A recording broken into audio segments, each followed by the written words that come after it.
I'm always a mess. I kid you not. Whenever I'm on video, I'm a mess.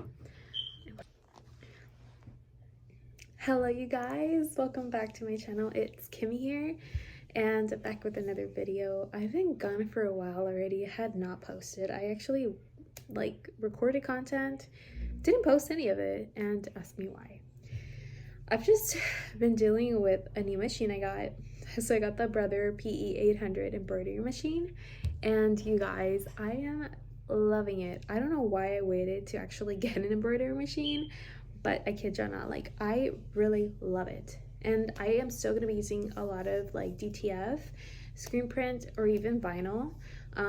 This is just another option for me to add to my shop, but I will be doing everything else I've been doing. I've been really considering getting an embroidery machine, and I think a lot of me was hesitant because of the price, but then I figured it would be a really good investment to bring into my shop, and I ended up just going with it. I rolled with it, and I'm really happy about it.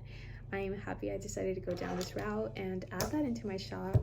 Like I said, I have so many things in mind for 2024, and I don't even want to keep talking too much because I know I'm really going to bore you out, but I want to start doing punch needling, and I want to start incorporating coasters that I can make myself, stuff like that. I'm a crafter, I love doing all of this, and yeah, so let's go ahead and get started. All right, you guys, so we're going to be creating a sweatshirt, and this is what the video is all about. So we're going to get a USB of any size. You want to make sure that you can buy an embroidery design or download it, and it has to be PS. I usually look for mine on Etsy, and that's a good place to look for. Look for anybody that knows how to digitize so you can get high quality work. So you want to get your embroidered sweater. I like to use Gildan Heavy Blend, and I like to use this thread that I bought on Amazon. So this is a whole big box full of different colors and great quality. They are supposed to be polyester thread, and I like that this one has a lot of different options to choose from. I use it for many different things, and I love that you just don't run out of it so fast unless you're using specific colors a lot. I tend to use black and white a lot because those are the most basic colors. And yeah, I do need to get a rack though because they're kind of getting messy in there, and I don't want them to get all mixed up. My stabilizer, this is a cutaway stabilizer, and I've read that cutaway stabilizer is the best stabilizer to go with because it doesn't ruin your design down the road. It keeps it well in place permanently, and it goes a long way from a long time to come.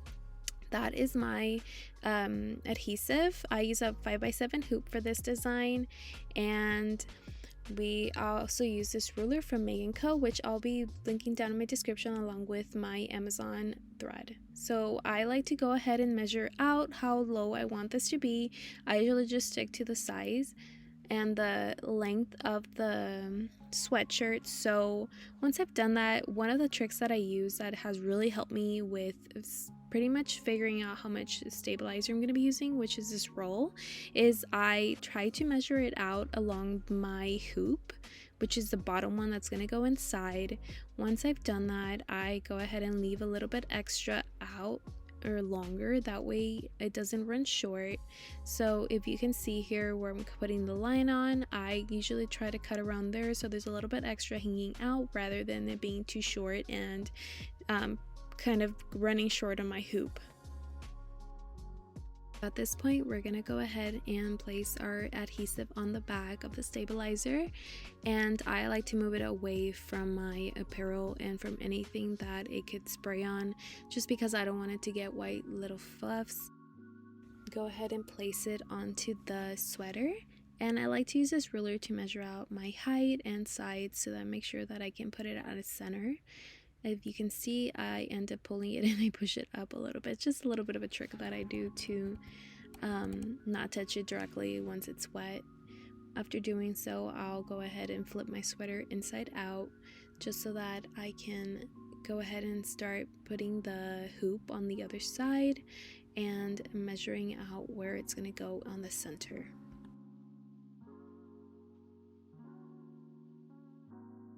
Use this a ruler to kind of figure out where you want to center it. However, I don't, but it's really up to you what works better for you. I just don't really use it because it doesn't work out for me. So if you can see here, I kind of just use my ruler to kind of see how high or how low I want it to be on the chest. And then I would also use one of the rulers that I have on the side to measure out that equality from side to side. I try to make sure that it's very centered. For this one, it's going to be 12 inches to one side, 12 inches to the other side from the midline. And this is what just pretty much works for me, and somehow it's worked for me the entire time I've been doing it. I used to struggle a lot when I would try to center it and put my stabilizer on there without even using adhesive. So I'm honestly not sure how some people do it without adhesive, because I feel like it's really hard. But props to those that can. If you can see here, I have found a spot, and eye to eye, I can really tell it's centered. Actually, for this one it wasn't, but I do it again, and that's when I find that it is centered. I'm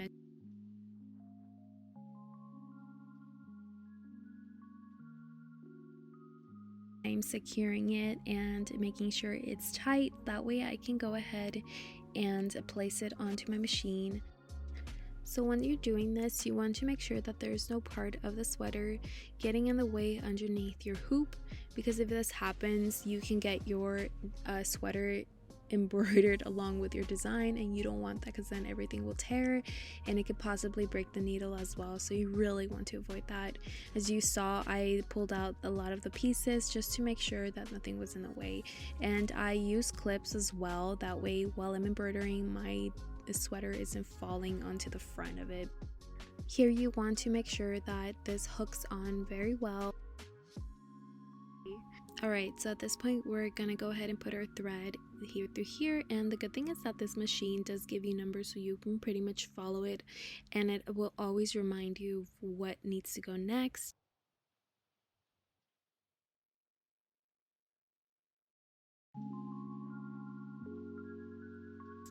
Alright, so at this point, just make sure that your thread is still continuing all the steps. Put that lever down and it'll push the thread through the needle. I pull it out, and sometimes a little bit more does come out, and so I just trim it a little bit, make sure it's not far too long. And after doing this, I will put the foot down, which is behind me. You'll see as I pull it down, and this will make sure that it's going to be ready to start. This is my Tummy Hurts design that I got on Etsy. It's 5 minutes, it's a one color, and it's very quick and easy.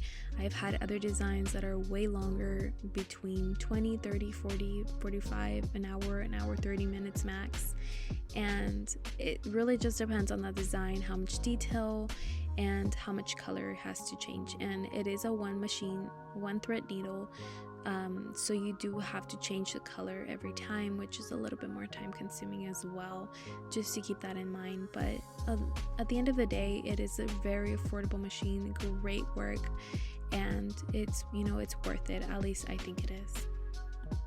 Alright, so the design is finished. It was pretty quick. I press this button, I close it out, and I only do this if I feel that everything went very well. If not, I'll leave it so I can check everything, make sure everything's good. Everything did look good though. And when it comes to removing the thread, you have to pick up the foot and you have to retrace your steps with the thread. So you're gonna start from 8 all the way back to 1. So you're just pretty much doing everything in reverse like you did when you first started. Alright, so I decided to remove the hoop. Sometimes I won't if I feel that I need to go back and refill something. However, everything did look good, and I just decided to remove it to get it out of the way as I start trimming all the excess thread. Once I've done that, I go ahead and start burning off all the little pieces that I can no longer cut with my scissors, and I make sure to be really careful not to burn myself. Alright you guys, so that's how you make your first embroidered crew neck. I promise you it's not as crazy as it looks. Don't feel intimidated, just give it a shot, and you never know, maybe you end up loving it. Hopefully this answered all your questions, and thank you all for dealing with all of my mess ups today. Alright, see you guys on the next video. Bye!